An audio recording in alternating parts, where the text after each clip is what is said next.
চলিলা শ্রীমতী রাধা রানী সে ও বিষাদে। চলিলা শ্রীমতী রাধা রানী শ্যাম ভিসারে।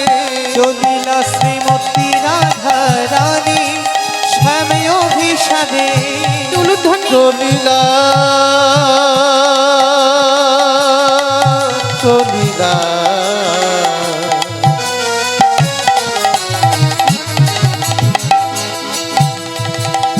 চলিলা চলিলা শ্রীমতী রাধা রানী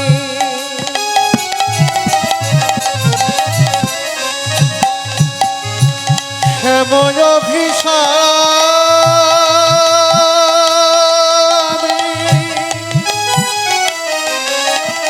নিতাই গৌর হরি বল হরি বল।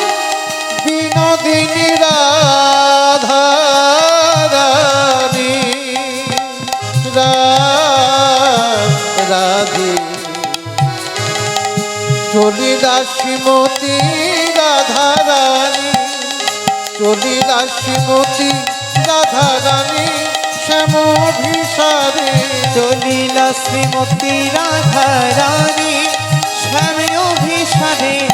ধরিয়া সখীর হাত মিলিতে মাধব সার। ধরিয়া সখীর ওরে যাই রে আমার বিনোদিনী শ্যাময় ভিসারে। ধরিয়া সখীর মিলিতে মাধব সার। আর চলে অভিমানিনী রায় ধনি কত গরব করে। চলে অভিমানিনী রায় ধনি কত গরব করে। চলে অভিমানিনী রায় ধনি কত গরব করে। চলিলা শ্রীমতী রাধা রানী স্বামী অভিসারে। আজ চলিলা শ্রীমতী রাধা রানী স্বামী অভিসারে। তাই গৌর হরি বল হরি বল। তাই শ্রীমতী রাধা রানী আমার আজ মনের মতো করে সাজসজ্জা করে সখীগণকে সাথে নিয়ে এসে দাঁড়িয়েছেন সেই কেশর কুঞ্জে।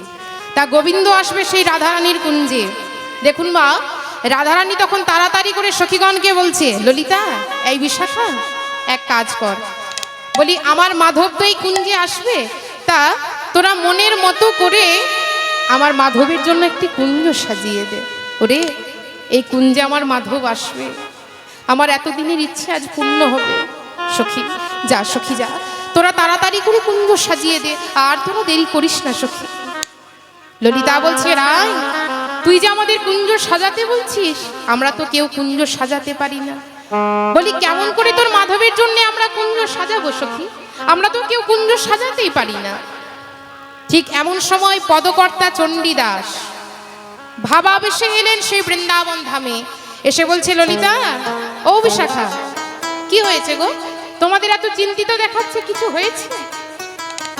ললিতা বলছে, জানো ঠাকুর, আজ আমাদের এই কুঞ্জে প্রাণ গোবিন্দ আসবে, কিন্তু ঠাকুর আমরা যে কেউ কুঞ্জ সাজাতে পারি না, আমরা যে কেউ কুঞ্জ সাজাতে জানি না, অথচ দেখো ঠাকুর আমাদের মাধব আজ আমাদের কুঞ্জেই আসবে। বলো না ঠাকুর কেমন ভাবে আমরা কুঞ্জ সাজাবো? পদকর্তা চণ্ডীদাস বলছে, বেশ আমি তোমাদের বলে দেব তোমরা কেমন ভাবে কুঞ্জ সাজাবে, কিন্তু তার আগে বলো তো ললিতা, তোমাদের ওই গোবিন্দের অঙ্গের রং কেমন? ও মাইরা, গোবিন্দের অঙ্গের রং কেমন গো? কালো? সখীগণ বলছে, শোনো শোনো, আমাদের গোবিন্দের অঙ্গের রং উজ্জ্বল শ্যাম বর্ণ। কি বললে? পদকর্তা চণ্ডীদাস বলছে, কি বললে ললিতা? উজ্জ্বল শ্যাম বর্ণ? বলি রংটা তো তাহলে সেই কালোই হচ্ছে। নিতাই গৌর হরি বল।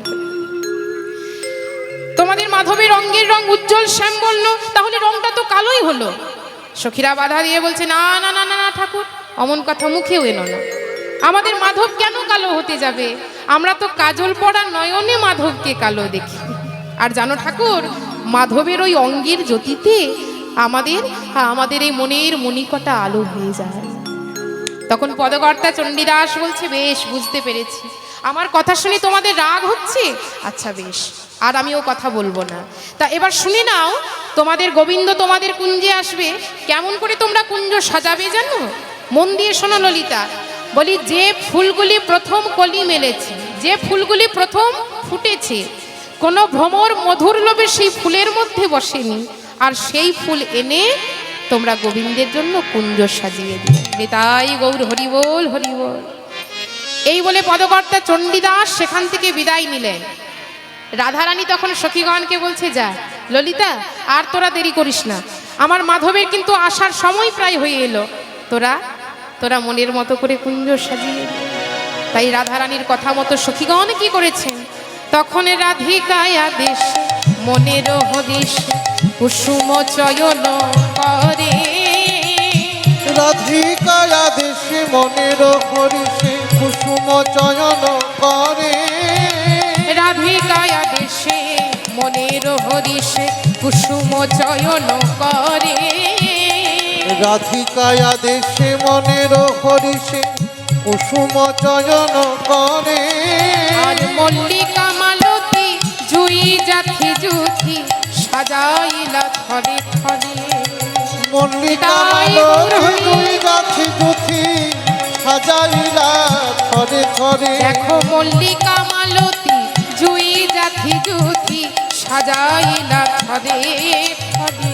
মল্লিকা মালতী জুই জাথি জুথি সাজাইলা থরে থরে। আজ ফুলেরও আচির ফুলেরও পাচির আর ফুলেতে ছাইল ঘর। ফুলেরও আচির ফুলেরও পাচির ফুলেতে ছাইল ঘর। এবং সেবন থেকে ফুল এনেছে, সেই ফুল দিয়ে আর ফুলের আচির ফুলের পাচির ফুলেতে ছাইল ঘর। ওমা, ফুলের কুঞ্জ সাজাচ্ছে কেমন ভাবে। আজ ফুলেরও আচির ফুলেরও পাচির ফুলেতে ছাইল ঘর।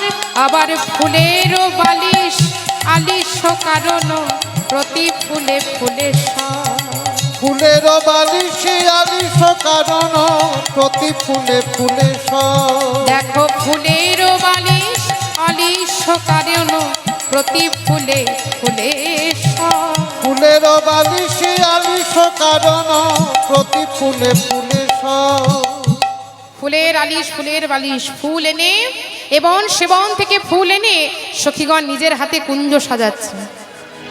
মাধব আসবে বলে কথা মা, তাই ভক্তি দিয়ে মনের মধ্যে প্রেম নিয়ে সখীগণ আমার গোবিন্দের জন্য কুঞ্জ সাজাচ্ছে। ওমাইরা নিজের হাতে তারা ফুল এনে কুঞ্জ সাজাচ্ছে। আর রাধারানী কি করেছে দেখুন না, অনুরাগের সুতো দিয়ে মালা গেঁথেছে। সেই অনুরাগের সুতো দিয়ে মালা গেঁথে রাধারানী আমার চিন্তা করছে যে আমার বধূ যখন আমার কুঞ্জে আসবে, এই অনুরাগের সুতো দিয়ে মালা আমার বধূর গলে আমি পরিয়ে দেব। তাই মনের মতো করে তারা কুঞ্জ সাজিয়ে রেখেছে আমার গোবিন্দের জন্য। নিতাই গৌর হরিবোল হরিবোল। তা চলুন মা, আমরাও সেই গোবিন্দের জন্য একটু কুঞ্জ সাজাই কেমন? আমরাও যদি ভক্তি দিয়ে ভগবানকে ডাকি, ভগবান ঠিক আমাদের কাছে আসবে মা। কেননা ভগবান বলেছেন, কেউ যদি ভক্তি চিত্ত মনে শুদ্ধ মনে আমায় ডাকতে পারে, সেই ভক্তের কাছে আমি নিজেই ছুটে যাই। তাহলে আমরাও যদি অন্তর থেকে ভগবানের জন্য কুঞ্জ সাজাই, ভগবান ঠিক আমাদের কাছেও আসবে। তাই একটু উলুধ্বনি হরিধ্বনি দিয়ে সবাই মিলে আমার গোবিন্দের জন্য কুঞ্জ সাজাবো কেমন? মনে চাই প্রাণে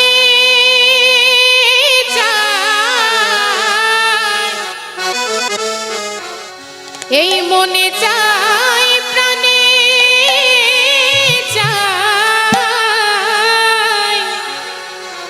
দিলে চাই যারে তোমরা কুঞ্জ সাজাও গো। একটু জোর করে উলুধ্বনি হবে মা, সবাই মিলে দিন দেখি।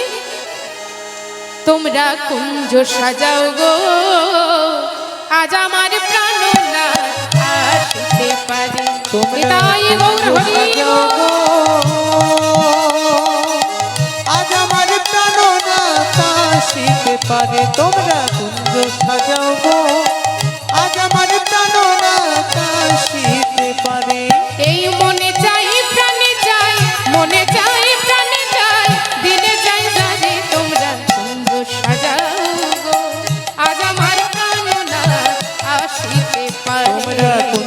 সাজাও গো আজ আমার প্রাণনাথ আসিতে পারে।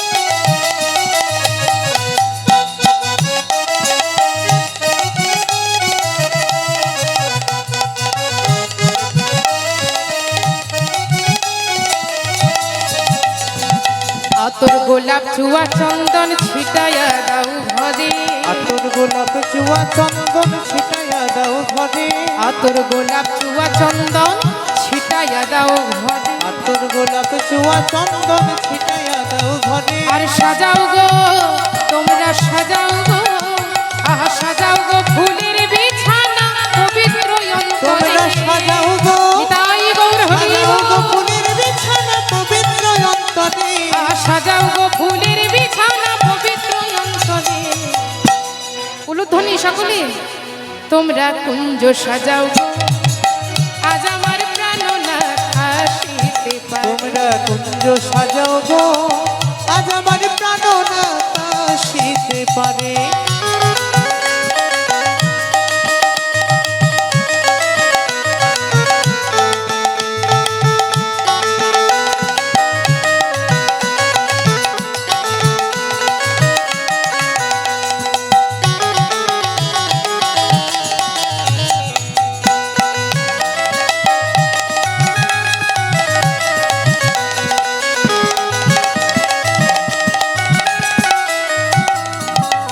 ওই বসন্ত সময়ে কোকিল ডাকে কুহু সুরে, বসন্ত সময়ে কোকিল ডাকে কুহু সুরে। বসন্ত সময়ে কোকিল ডাকে কুহু সুরে। বসন্ত সময়ে কোকিল ডাকে কুহু সুরে। আর যৌবনে আহা যৌবনে ওই যৌবনে বসন্ত এমন থাকতে চায় না ঘরে। আহা যৌবনে আহা যৌবনে বসন্ত যেমন থাকতে চায় না ঘরে। দেখো যৌবনে বসন্ত এমন থাকতে চায় না ঘরে। কুঞ্জ সাজাও গো, আজ আমার প্রাণনাথ আসিতে পারে। তোমরা কুঞ্জ তাই সাজাও গৌর গো, হরি বল। আজ আমার প্রাণনাথ আসিতে পারে।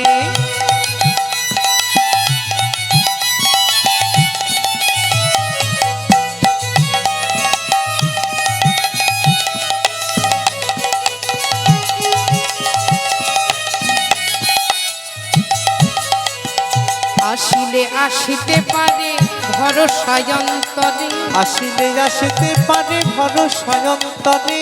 আসিলে আসিতে পারে ভরসা অন্তরে। আসিলে আসিতে পারে ভরসা অন্তরে। আর করিমে কই পাইলে কি আর ছাইরা দিতাম তরে। করিবে কয় করিবে কয় পাইলে কি আর ছাইরা দিতাম তারে।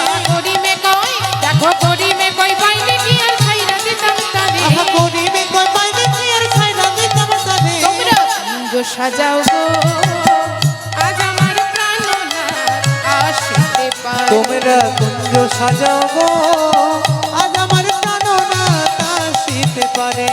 কুঞ্জ সাজাও গো আজ আমার প্রাণনাথ আসিতে পারে। কুঞ্জ সাজাও গো আজ আমার প্রাণনাথ আসিতে পারে। আজ আমার প্রাণনাথ আসিতে আজ আমার প্রাণনাথ আসিতে ও পারে। গো আজ আমার প্রাণনাথ আসিতে পারে। নিতাই গৌর হরি বল হরি বল হরি বল। তাই দেখুন মা শ্রীমতী রাধারানী আমার সেই কুঞ্জ সাজিয়ে রাখলেন, নিজের হাতে ফুলের মালা গেঁথে রাখলেন আমার গোবিন্দের গলে পরাবে বলে। তাই মনের মতো করে সেই কুঞ্জ সাজিয়ে রেখে গোবিন্দের আশার পথ পানে চেয়ে রাধারানী আমার বসে আছে। কিন্তু দেখুন মা এদিকে গোবিন্দ আছে কোথায় না, গোবিন্দ আছে দাদা বলরামের সাথে শয়নে। গোবিন্দ নিজ গৃহে শয়নে আছেন। তা হঠাৎ করে আমার গোবিন্দের মনে পড়ে যায় যে আমি তো রাধারানীকে আজ কথা দিয়ে এসেছি আমি রাধারানীর কুঞ্জে যাব, কিন্তু দাদা যদি না ঘুমায় তাহলে যে রাধারানীর কুঞ্জে আমার আর যাওয়া হবে না। দাদা যদি না ঘুমায় আমি কেমন ভাবে রাধারানীর কুঞ্জে যাব। এই কথা চিন্তা করছে। তা গোবিন্দ তখন স্মরণ নিলেন কার? লীলার সহায়কারিণী মা যোগমায়ার।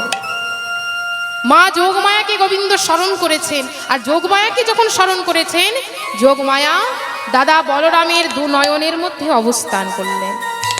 আর দু নয়নে যখন অবস্থান করেছে মা, তখন সাথে সাথে দাদা বলরামও ঘুমিয়ে পড়েছে।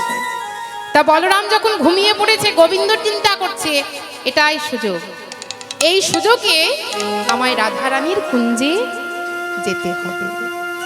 তাই গোবিন্দ আমার কি করেছে না, সাধের সেই মুরলি হাতে নিয়ে চলেছে রাধারানীর কুঞ্জে। পথ চলছে আর গোবিন্দ চিন্তা করছে, আমি যে রাধারানীর কুঞ্জে যাচ্ছি, কিন্তু রাধারানীর কুঞ্জে যেতে হলে আগে আমায় চন্দ্রাবলীর কুঞ্জের দ্বার দিয়ে পেরোতে হবে। আগে চন্দ্রাবলীর কুঞ্জ, তারপর রাধারানীর কুঞ্জ। তা যে পথ দিয়ে গোবিন্দ চলেছে রাধারানীর কুঞ্জে, সেই পথে আগে চন্দ্রাবলীর কুঞ্জ পড়বে। গোবিন্দ চিন্তা করছে আমি রাধার কুঞ্জে যাই কেমন ভাবে, আগে তো চন্দ্রাবলীর কুঞ্জ। চন্দ্রাবলী যদি আমায় একবার দেখতে পায় কোনো মতে ছাড়বে না, তাহলে রাধার কুঞ্জে যেতে হলে চন্দ্রাবলীর কুঞ্জের দ্বার দিয়ে আমায় পেরোতে হবে। কিন্তু কেমন ভাবে আমি যাব? গোবিন্দ তখন তার চরণের নুপুরকে বলছে, শোন নুপুর, এই নুপুর, বলি আমি চলেছি আমার রাধার কুঞ্জে। তা আমায় রাধার কুঞ্জে যেতে হলে চন্দ্রাবলীর কুঞ্জের দ্বার দিয়ে যেতে হবে। শোন নুপুর শোন, আমি রাধারানীর কুঞ্জে যাব, তা চন্দ্রাবলীর কুঞ্জের দ্বার যখন পেরোবো, তুই যেন চন্দ্রাবলীর কুঞ্জের দ্বারে ভুল করে বেজে উঠিস না। এটাই গৌর হরি বল হরি বল। দেখুন মা, গোবিন্দ চরণের উপরকেই কথা বলছে যে যখন চন্দ্রাবলীর কুঞ্জে আমি বের হব, রাধারানীর কুঞ্জে যখন আমি যাব, ওই চন্দ্রাবলীর কুঞ্জে তুই যেন ভুলেও বেজে উঠিস না নুপুর। কিন্তু গোবিন্দ এই কথা বললে কি হবে মা? নুপুর যে মনে মনে চিন্তা করছে, ভক্তের সাথে ভগবানের মিলনের সুযোগ আজ পেয়েছি, আজ ভগবানের সাথে ভক্তের মিলনের সুযোগ পেয়েছি, এই সুযোগকে আমি এত সহজে ছেড়ে দেব? গোবিন্দ চিন্তা করছে এক, আর এদিকে চরণের নুপুর মনে মনে এই কথা চিন্তা করছে মা। গোবিন্দ পথ চলছে, রাধারানীর কুঞ্জে যাওয়ার সময় যখন চন্দ্রাবলীর কুঞ্জের দ্বারে এসেছে, ওমা সেই চন্দ্রাবলীর কুঞ্জের দ্বারে যখন গোবিন্দ এসেছে, রুমঝুম রুমঝুম রুমঝুম করে বেজেছে আমার ওই গোবিন্দের চরণের নুপুর। নিতাই গৌর হরি বল হরি বল। সেই চন্দ্রাবলীর কুঞ্জের দ্বারে বেজেছে গোবিন্দের চরণের নুপুর। ওমা চন্দ্রাবলীও তো আমার গোবিন্দের ভক্ত, তাই না মা? চন্দ্রাবলীও আমার গোবিন্দের ভক্ত। চন্দ্রাবলীও যে প্রতিদিন গোবিন্দের জন্য কুঞ্জ সাজিয়ে রাখে, প্রতিদিন গোবিন্দের আশার পথপানে চেয়ে বসে থাকে, চন্দ্রাবলীও গোবিন্দের সেবার জন্য মন প্রাণ ব্যাকুল হয়ে ওঠে মা। কেননা চন্দ্রাবলীও যে আমার গোবিন্দের ভক্ত। আর ভক্তের হৃদয়ে একটাই বাসনা, ভগবানের শ্রীপদ প্রাপ্তি। তাই দেখুন মা, ওই চন্দ্রাবলীর কুঞ্জের দ্বারে যখন গোবিন্দের ওই চরণের নুপুর বেজেছে, সেই নুপুরের ধ্বনি শুনতে পেয়েছে চন্দ্রাবলীর দাসী পদ্মাবতী। গোবিন্দের চরণের নুপুর যখন রুমঝুম রুমঝুম করে বেজেছে, চন্দ্রাবলীর দাসী তখন বলছে, এই এই চন্দ্রা, চন্দ্রা, ওরে ও চন্দ্রা, বলি তাড়াতাড়ি করে একবার বাইরে বেরিয়ে আইতে। ওরে ও চন্দ্রা, একবার বাইরে বেরিয়ে এসে দেখ তোর কুঞ্জের পাশ দিয়ে কি চলে যায়। চন্দ্রাবলী ছুটতে ছুটতে এসেছে বাইরে, এসে বলছে কে যায়? আমার কুঞ্জের পাশ দিয়ে কে চলে যায়? যেই না গোবিন্দকে দেখেছে মা চন্দ্রাবলী, চন্দ্রাবলী করজোরে বলছে, বধূ আজ আমার কি সৌভাগ্য, বধূ আজ আমার কি সৌভাগ্য, তুমি আজ আমার কুঞ্জে এসেছো। ওগো বধূ, তুমি যে নীতি নীতি আমার কুঞ্জের পাশ দিয়ে পেরিয়ে যাও, তোমার ওই নুপুরের ধ্বনি আমি শুনতে পাই, কিন্তু জানো বধূ, আমি যে কোনোদিন তোমায় ধরতে আর পারি না বধূ। চন্দ্রাবলী তখন গোবিন্দের চরণ দুটি জড়িয়ে ধরে বলছে, বধূ ওগো এই পথে নীতি করো গতাগতি, নুপুরের ধ্বনি শুনি। এই পথে নীতি কর গতাগতি, নুপুরের ধ্বনি শুনি। তুমি এই পথে নীতি করো গতাগতি, নুপুরের ধ্বনি শুনি। এই পথে নীতি কর গতাগতি, নুপুরের ধ্বনি শুনি। ওই রাধা সনিবাস আমারে নই নৈরাশ আমি বঞ্চি একাকিনী। রাধা শনিবাসী আমারই নৈরাশ আমি বঞ্চি একাকিনী। বলি রাধা শনিবাস আমার নৈরাশ আমি বঞ্চি একাকিনী। রাধা শনিবাস আমারই নৈরাশ আমি বঞ্চি একাকিনী। বলো আমি কি জগৎ ছাড়া বটি। আমি কি জগৎ ছাড়াবো, মাধব আমি কি জগৎ ছাড়া। বলো আমি কি জগৎ ছাড়াবো। ওগো তুমি যদি জগতে পতি আমি কি জগৎ ছাড়া। বধু তুমি যদি নিতাই গৌর হরি জগৎপতি, আমি কি জগৎ ছাড়াবো। মাধব তুমি যদি জগতে পতি আমি কি জগৎ ছাড়া বটি। রাধা শনিবাস আমারই নৈরাশ আমি বঞ্চি একাকিনী। চন্দ্রাবলী যখন আমার গোবিন্দকে দেখেছে বলে বধূ তুমি নীতি নীতি আমার কুঞ্জের পাশ দিয়ে পেরিয়ে যাও। জানো বধূ আমি কিন্তু তোমার নুপুরের ধ্বনি শুনতে পাই। ও বধূ আমি তোমার নুপুরের ধ্বনি শুনতে পাই, কিন্তু জানো আমি যে কোনোদিন তোমায় ধরতে আর পারি না। বধূ সবাই বলে তুমি জগৎপতি জগতের না, এসো বধূ তুমি আজ আমার কুঞ্জে এসো। জানো আমিও তোমার জন্য প্রতিদিন কুঞ্জ সাজিয়ে রাখি। ও বধূ আমি যে তোমার আশার পথপথে চেয়ে বসে থাকি। এসো না বধূ তুমি আমার কুঞ্জে এসো। গোবিন্দ বলছে চন্দ্রা, ও গো চন্দ্রা তুমি আজকে আমাকে ছেড়ে দাও। আমি কি বলি চন্দ্রা আজ তুমি আমাকে যেতে দাও, আমি অন্যদিন তোমার মনোবাসনা পূর্ণ করে যাব। চন্দ্রাবলী বলছে বধূ সবাই বলে তুমি নাকি জগৎপতি জগতের না। ও বধূ তুমি যদি জগতের পতি হবে, তুমি যদি এই জগতের নাথ হবে, তাহলে বলো না বধূ আমি কি এই জগতের মধ্যে নই? কি গো বধূ বলো আমি কি তাহলে এই জগতের বাইরে? তুমি যদি জগতের নাথ হবে, যদি জগতের পতি হবে, তাহলে আমি কি এই জগতের মধ্যে নই বধূ? গোবিন্দ বলছে চন্দ্রা তুমি অমন করে বলো না গো।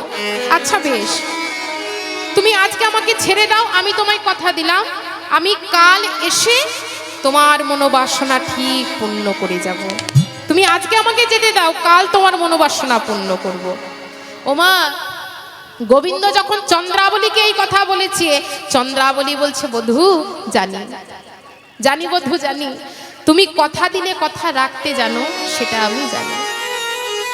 কথা দিয়ে তুমি কথা রাখতে পারো সেটা আমি জানি। কাল আসবে ঠিকই আমার কুঞ্জে, তুমি কাল আসবে ঠিকই, কিন্তু বধূ তোমার সেই কাল আমার কাছে যদি কাল হয়ে দাঁড়ায়, এটাই গৌর হরি বল হরি। দেখুন মা এই নিঃশ্বাসকে কি বিশ্বাস আছে? কি গো বাবা আছে?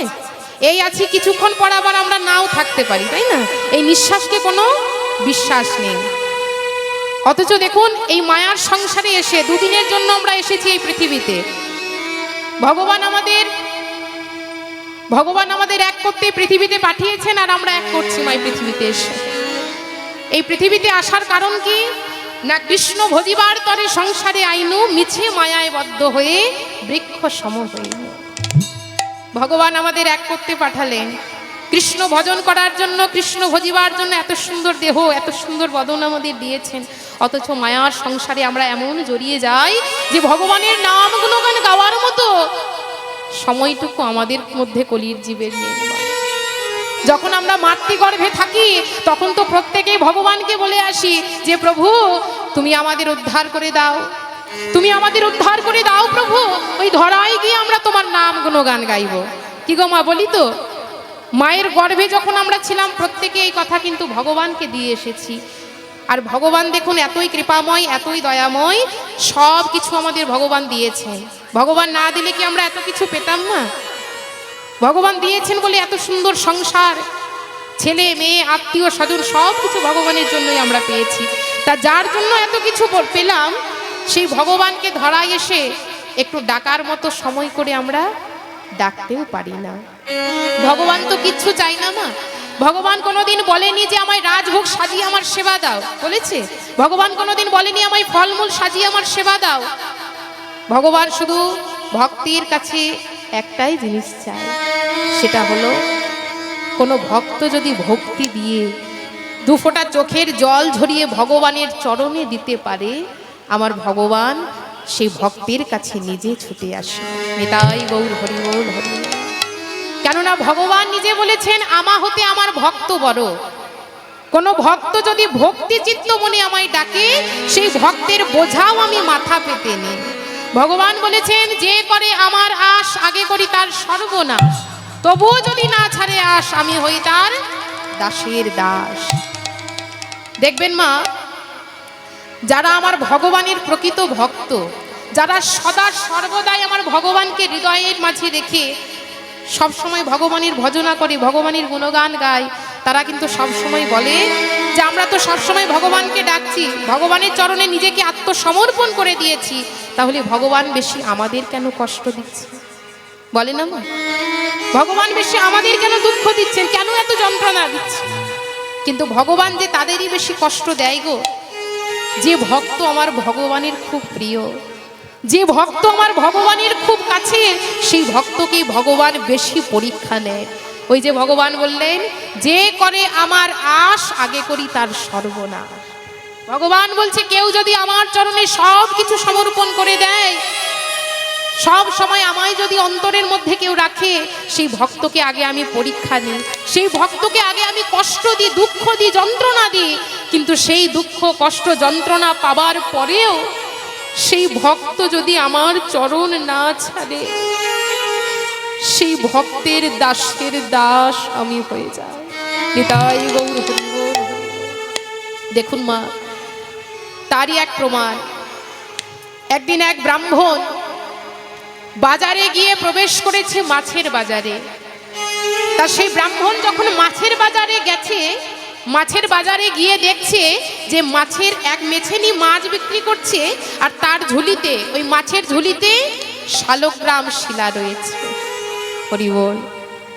ব্রাহ্মণ যখন সেই মাছের ঝুলিতে শালগ্রাম শিলা দেখেছে, ব্রাহ্মণ কিন্তু চমকে উঠেছে, কেননা ব্রাহ্মণের ধর্ম ভগবানের সেবা করা। তা সেই মাছের ঝুলিতে যখন শালগ্রাম শিলা দেখেছে, ব্রাহ্মণ তখন চমকে উঠলেন, বলে এ কি, এ তো শালগ্রাম শিলা। সাথে সাথে সেই মেছেনিকে বলে উঠলেন, মেছেনি শোনো, মেছেনি ওই পাথরটি তুমি আমায় দাও, বিনিময়ে আমি তোমায় কিছু অর্থ দিচ্ছি। মেছেনি বলছে, শোনো ঠাকুর, তুমি কিছু মাছ নিয়ে যাও, আমি বরং তোমায় বিনামূল্যে দেব, কিন্তু এই পাথর তো আমি তোমায় দিতে পারবো না ঠাকুর।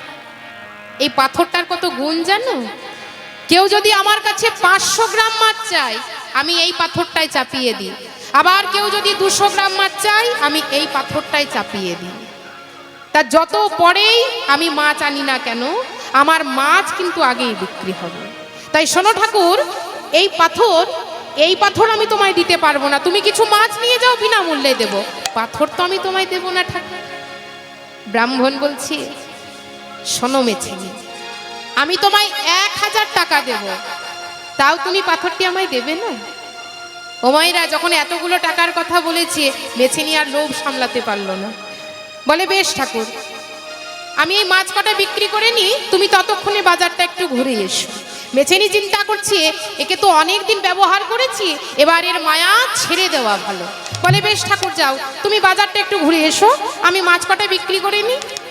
তাই ব্রাহ্মণ সেই বাজার থেকে কিনে আনলেন সুন্দর একটি সিংহাসন। সেই সিংহাসন হাতে করে আজ মেছেনির সম্মুখে গিয়ে দাঁড়ালেন। গিয়ে বলছি, মেছেনি, ও মেছেনি, তোমার মাছ বিক্রি করা হয়েছে? বলে হ্যাঁ ঠাকুর, হয়ে গেছে। ব্রাহ্মণ বলছে, শোনো মেছেনি, আমি তো সাথে করে এতগুলো টাকা আনিনি, তা তুমি এক কাজ করো, তুমি বরং আমার সাথে আমার কুটিরে চলো, আমার গৃহে চলো, আমি তোমায় টাকা দেব। এই বলে ব্রাহ্মণ সেই মেছেনিকে সাথে করে নিজ গৃহে এসে দাঁড়ালেন। ব্রাহ্মণীকে ডেকে বলছে, ব্রাহ্মণী, ও ব্রাহ্মণী, তুমি একে 1000 টাকা দিয়ে দাও তো ব্রাহ্মণী। যেই না এতগুলো টাকার কথা বলেছে মা, ব্রাহ্মণী ভেতর থেকে চিন্তা করছে যে ব্রাহ্মণ বাজার থেকে আবার এমন কি এনেছে, এতগুলো টাকার প্রয়োজন হয়েছে। তা ব্রাহ্মণী যখন বাইরে বেরিয়ে এসেছে, এসে দেখে কি শালগ্রাম শিলা। সেই শালগ্রাম শিলা যখন দেখেছে, ভক্তি ভরে ভক্তিভাবে সেই শালগ্রাম শিলাতে প্রণাম জানিয়ে মেছেনির হাতে 1000 টাকা তুলে দিয়েছে। এবার মেছেনি সেই টাকা নিয়ে সেখান থেকে বিদায় নিল। এবার ব্রাহ্মণ কি করেছে মা, সেই পাথরটিকে ভালো করে পরিষ্কার করে, সেই পাথরটিকে ভালো করে পরিষ্কার করে গঙ্গার জলে স্নান করিয়ে দিয়ে ওই সিংহাসনের মধ্যে প্রতিষ্ঠা করলেন। নিতাই গৌর হরি বল হরি বল। ব্রাহ্মণ ভক্তি ভরে সেই সিংহাসনে প্রতিষ্ঠা করলেন ওই শালগ্রাম শিলা। হঠাৎ হঠাৎ রাত্রি হতে ব্রাহ্মণকে স্বপ্ন দিল। ব্রাহ্মণ,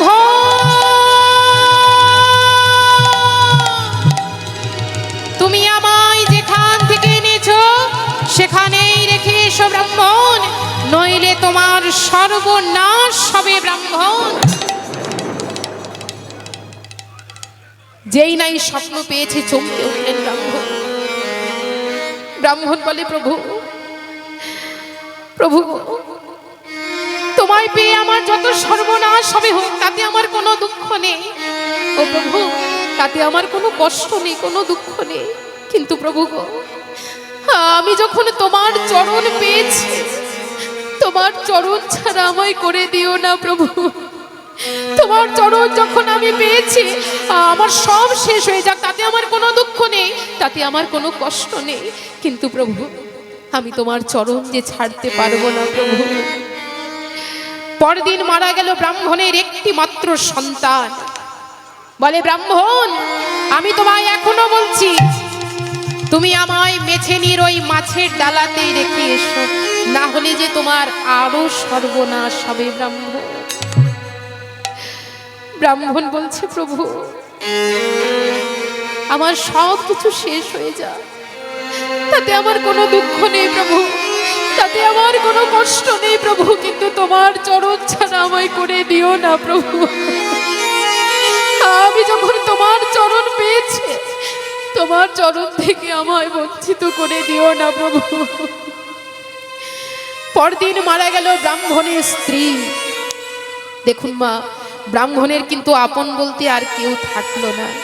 তাই ব্রাহ্মণ সেই নারায়ণীর চরণে প্রণাম জানিয়ে, নারায়ণীর সেবা দিয়ে ব্রাহ্মণ ভিক্ষাতে বের হয়েছে। পথ চলছে আর ব্রাহ্মণ কেঁদে কেঁদে বলছে, প্রভু, তুমি আমায় যত কষ্ট দেবে দাও, তুমি আমায় যত দুঃখ দেবে দাও প্রভু, সেই দুঃখ, সেই কষ্ট সহ্য করার শক্তিটুকু তুমি আমায় দিও ঠাকুর। নিতাই গৌর হরি বল হরি বল। দুঃখ যদি দাও হে প্রভু, সহিতে শক্তি দাও। দুঃখ যদি দাও হে প্রভু, সহিতে শক্তি দাও। দুঃখ যদি দাও হে প্রভু, তুমি সহিতে শক্তি দাও। দুঃখ যদি দাও হে প্রভু, সহিতে শক্তি দাও। অন্ধকার ঘোচা প্রভু জ্ঞানের দীপ জ্বালা। অন্ধকার ঘোচাও, জ্ঞানের দীপ জ্বালা। প্রভু অন্ধকার ঘোচা, তুমি জ্ঞানের দীপ জ্বালা। অন্ধকার ঘোচাও, জ্ঞানের দীপ জ্বালা।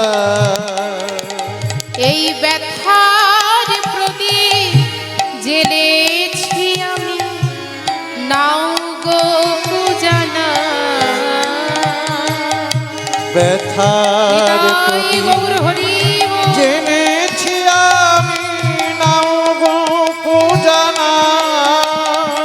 এই ব্যথার প্রদীপ জেলেছি আমি, নাও গো পূজনা। অন্ধকার ঘোচা জ্ঞানের দীপি জ্বালা অন্ধকার ঘোচা জ্ঞানের দীপি জ্বালা। দেখুন, শ্যাকরা যেমন কোষ্টি পাথরে ঘষে দেখে নেয় সোনাকে, তেমনি ভগবানও যাচাই করে নিচ্ছে ভক্ত আমার কতটা খাঁটি। আজ ব্রাহ্মণ যখন ভিক্ষা করে গৃহে ফিরল, এসে দেখছে কি তার ঘর বাড়ি সব কিছু পুড়ে ছাই হয়ে গেছে, কিন্তু ওই শালগ্রাম শিলা যেমন ছিল তেমনই আছে। হরি বল। ব্রাহ্মণ তখন ভগবানকে বলছে, প্রভু তুমি কত দয়াময়, দেখো প্রভু তুমি কত কৃপাময়। এই বাড়িটি ছিল আমার মায়া, আর সে মায়াকেও আজ তুমি হরণ করে নিলে। আকাশ বাতাস জলে স্থলে আছো তুমি, অন্তরে আছো ওহে অন্তর জানি। আকাশ বাতাস জলে স্থলে আছো তুমি, অন্তরে আছো ওহে অন্তর জানি। ওগো আকাশ বাতাস জলে স্থলে আছো তুমি, অন্তরে আছো ওহে অন্তর জানি।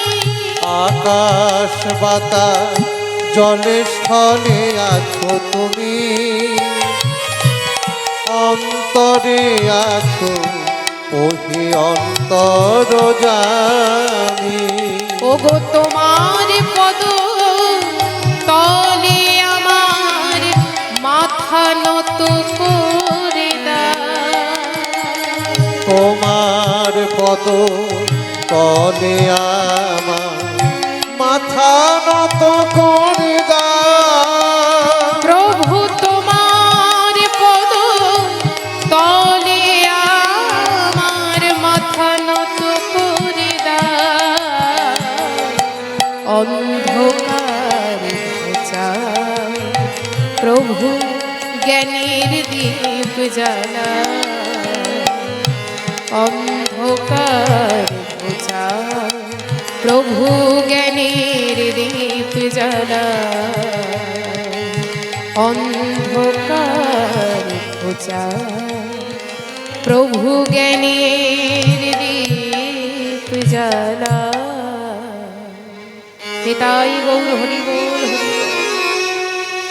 সেই ব্রাহ্মণ সব কিছু হারিয়ে ফেলে এবার এসে বসলো এক বৃক্ষের তলায়, একটি গাছের তলায় বসে আছে সেই ব্রাহ্মণ। কিন্তু দেখুন মা, ভগবান ভক্তকে পরীক্ষা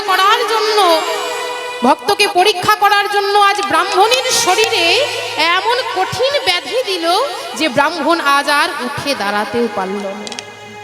ব্রাহ্মণের শরীরে এমন কঠিন ব্যাধি দিয়েছে, ব্রাহ্মণ উঠে দাঁড়াতে পারলেন না।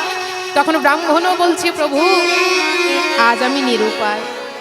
ও প্রভু আজ আমি নিরুপায়, আজ তুমি তোমার সেবা নিজেই করে নাও প্রভু। হরি বল।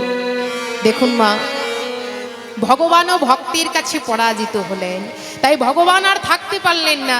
শঙ্খ চক্র গদা পদ্মধারী নারায়ণ এসে দাঁড়ালেন ব্রাহ্মণের সম্মুখে। ব্রাহ্মণের মাথায় কোমল কর স্পর্শ করে বলছে, ব্রাহ্মণ তুমি কিচ্ছু হারাওনি। ওগো ব্রাহ্মণ, আমি যে এতক্ষণ ধরে তোমার পরীক্ষা নিচ্ছিলাম, আমি যে তোমায় পরীক্ষা করে দেখলাম, আর সেই পরীক্ষায় তুমি আজ উত্তীর্ণ হয়েছ। চলো চলো ব্রাহ্মণ, তুমি আমার সাথে বৈকুণ্ঠে চলো। আর তুমি যদি বৈকুণ্ঠে যাও, তুমি আবার সব কিছু ফিরে পাবে। নিতাই গৌর হরি বল। তাই দেখুন মা, ভক্তি দিয়ে কেউ যদি ভগবানকে ডাকে, যদি মনের মধ্যে ভক্তিটুকু রেখে আমার ভগবানের ওপর বিশ্বাস নিয়ে ভগবানকে ডাকে, ভগবান সেই ভক্তের কাছে নিজে ছুটে যায়। কিন্তু ডাকার মতো ভগবানকে ডাকতে হবে, তাই না? মনের মধ্যে যদি অহংকার থাকে, ভগবান কোনোদিন আসবে? আপনি যতই ভগবানের জন্য রাজভোগ সাজিয়ে রাখুন না কেন, প্রতিদিন ভগবানের যদি সেবা দেন, মনের মধ্যে ভক্তি যদি না থাকে, মনের মধ্যে যদি কারো অহংকার থাকে, ভগবান কোনোদিন আসবে না। কেননা অহংকার কোনোদিন ভগবান সহ্য করতে পারে না মা। ভগবান সব সহ্য করে নেয়, অহংকার আর ভক্তের নয়নের জল কোনোদিন ভগবান সহ্য করতে পারে না। তা দেখুন, একদিন অহংকারী দুর্যোধন মনে মনে চিন্তা করছে যে আজ আমি কৃষ্ণকে এমন ভোজন করাবো যে সারা জীবন কৃষ্ণ তা মনে রাখবে। দুর্যোধনের মনের মধ্যে কিন্তু অহংকার আছে মা। সেই অহংকার দিয়ে আমার গোবিন্দের জন্য রাজভোগ সাজিয়ে রেখেছে, নানা নৈবেদ্য সাজিয়েছে, অহংকারের নৈবেদ্য। কিন্তু গোবিন্দ যে অন্তর্যামী মা, গোবিন্দ যখন দুর্যোধনের অন্তরের ভাব জানতে পেরেছে, দুর্যোধনের কাছে আসতে এমন ভাব করছে যেন কত কিছু গোবিন্দ ভোজন করে এসেছে। এসে বলছে, দুর্যোধন, ও দুর্যোধন, বলি আজ কিন্তু তোমার গৃহে আমি সেবা করতে পারবো না। জানো দুর্যোধন, আমি তোমার কাছে আসছিলাম, আর আস্তে আস্তে অনেক ভক্তের সাথে আমার দেখা হয়ে গেল। বলি দুর্যোধন, আজ আমি চললাম, কেমন আমি তোমার গৃহে আজ আর সেবা করতে পারবো না। সেই অহংকারের নৈবেদ্য ফেলে দিয়ে আমার গোবিন্দ চলে গেলেন। এলেন কোথায়? বিদুরের কুটিরে। হরি বল। সেই বিদুরের কুটিরে সে ডাক দিচ্ছে, বিদুরের দ্বারে ডাক দিয়ে বলছে, ও বিদুর, বিদুর। বিদুর গেছে ভিক্ষা করতে। এদিকে বিদুরের পত্নী একখানা বসনের অর্ধেকটা অঙ্গে জড়িয়েছে, আর বাকি অর্ধেকটা রৌদ্রের মধ্যে শুকোতে দিয়েছে। দেখুন মা, আর কিন্তু অন্য কোনো বসন নেই। তা আমার গোবিন্দের ডাক যখন শুনতে পেয়েছি, আমার গোবিন্দের ডাক যখন শুনেছি, বিদুর পত্নী সেই বাকি অর্ধেকটা বসনকেও তাড়াতাড়ি করে পরিধান করে নিয়েছে। সেই অর্ধেকটা বসনকে পরিধান করে ছুটতে ছুটতে চলেছে গোবিন্দের কাছে। গিয়ে বলছি, হে গোবিন্দ, আজ আমার কি সৌভাগ্য, আজ আমাদের কি সৌভাগ্য, তুমি আজ আমাদের কুটিরে এসেছো। এসো গোবিন্দ, আজ আমি নিজের হাতে তোমায় সেবা দেব। ও গোবিন্দ, আজ যখন তুমি আমার কুটিরে এসেছো, আমি নিজের হাতে তোমায় সেবা দেব গোবিন্দ। বিদুর পত্নী গোবিন্দকে কুটিরের ভেতরে নিয়ে এলেন। এবার একটি আসন পেতে দিয়েছেন বসতে। সেই আসনে আমার গোবিন্দকে বসিয়ে বিদুর পত্নী চিন্তা করছে, তাই তো আমার গোবিন্দকে যে আমি কুটিরে নিয়ে এলাম, আমার গৃহে তো কোনো কিছু নেই, আমি কেমন ভাবে আমার গোবিন্দের সেবা দেব, আমি কি দিয়ে আমার গোবিন্দের সেবা দেব, গৃহে আমার কোনো কিছু নেই। পড়ে রয়েছে দুটো কাঁচা রম্ভা, সেই কাঁচা কলা দুটিকে বক্ষে জড়িয়ে ধরে আজ অঝোর ঝরে কাঁদতে লাগলেন বিদুর পত্নী। ভক্তির চাপে সেদ্ধ হয়ে গেল সেই কাঁচা কলা। এবার বিদুর পত্নী কি করেছে মা, আমার গোবিন্দের সেবা দেবে বলে, নিজের হাতে গোবিন্দকে সেবা করাবে বলে সেই কলার শ্বাসটা মাটির মধ্যে ফেলে দিয়েছে। সেই কলার শ্বাসটা মাটিতে ফেলে দিয়ে কলার খোসাটা আমার গোবিন্দের ওই বদনে তুলে দিচ্ছে। নিতাই গৌর হরি বল। সেই কলার খোসা আমার গোবিন্দের বদনে দিয়ে বলছে, নাও নাও গোবিন্দ, তুমি সেবা করো।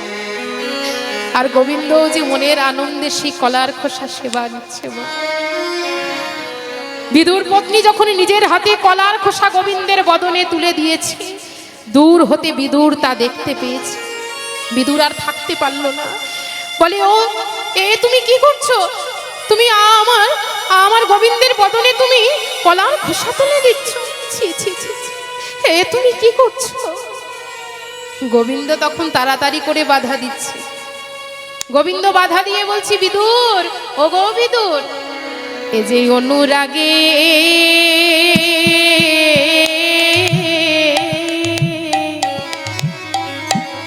অনুরাগের সেবা বিদুর,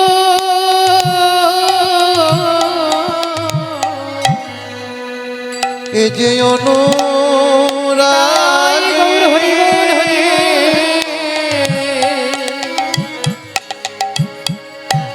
সেবা বিদুর, এ যে অনুরাগে অনুরাগের সেবা বিদুর,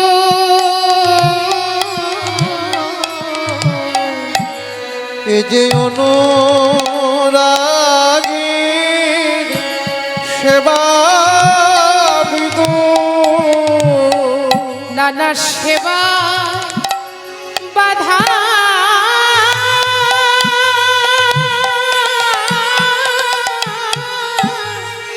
সেবায় বাধা দিও না গো। এ যে অনুরাগী সেবা বিদু সেবায় বাধা তুমি দিও না গো। নানা সেবা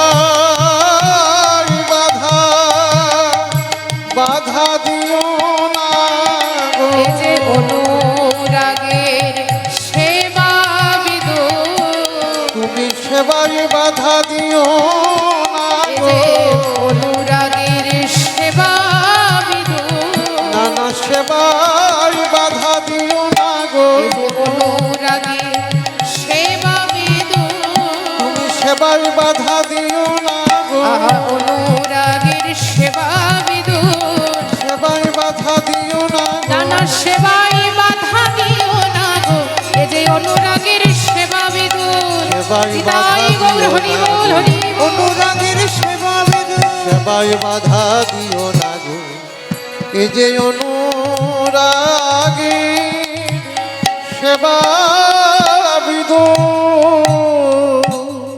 দেখুন বাবা, গোবিন্দ আমার দিনহীন কাঙালের ঠাকুর। ও মাইরা, দেখবেন আমাদের বাড়িতে যখন কোনো আত্মীয় আসে আমরা তখন কত ব্যস্ত হয়ে পড়ি, তাই না মা?